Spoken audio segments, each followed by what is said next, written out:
Hello guys, എൻ്റെ പേര് ദേവ്. അപ്പോൾ നമ്മൾ വേങ്ങാട് ശ്രീ മുത്തപ്പ മടപ്പുരയിൽ ഗുളികനെ കാണാൻ പോവുകയാണ്.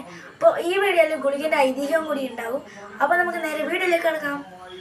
ഗുളികൻ്റെ ഐതിഹ്യം: ശിവഭക്തനായ മാർക്കണ്ഡേയനെ രക്ഷിക്കുവാൻ വേണ്ടി പരമശിവൻ കാലനെ വധിച്ചപ്പോൾ ഭൂമിയിലുണ്ടായത് കാലനില്ലാതെ ഒരു കാലമായിരുന്നു.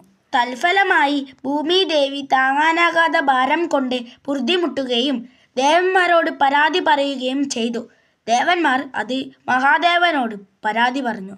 വഴിയുണ്ടാക്കാമെന്നു പറഞ്ഞ അവരെ വിട്ട മഹാദേവന്റെ ഇടതുകാലിലെ ചെറുവിരൽ പൊട്ടി പിളർന്നുണ്ടായ അനർത്ഥകാരിയും ക്ഷിപ്രപ്രസാദിയുമായ ദേവനാണത്രേ ഗുളികൻ.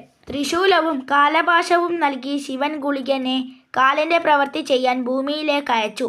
ഗുളികൻ ജീവജാലങ്ങളുടെ മരണസമയത്ത് ജീവനെ കൊണ്ടുപോകുന്ന ദേവനാണ് എന്ന് വിശ്വസിക്കുന്നു.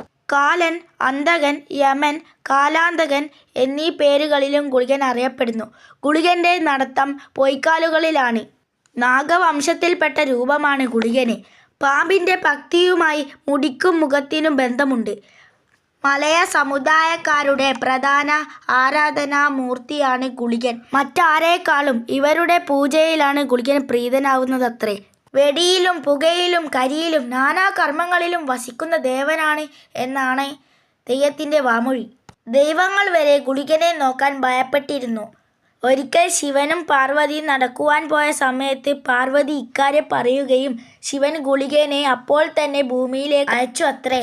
ഇത് തെയ്യത്തിൻ്റെ കളിയാട്ടത്തിൽ അഭിനയിച്ച് കാണിക്കാറുണ്ട്.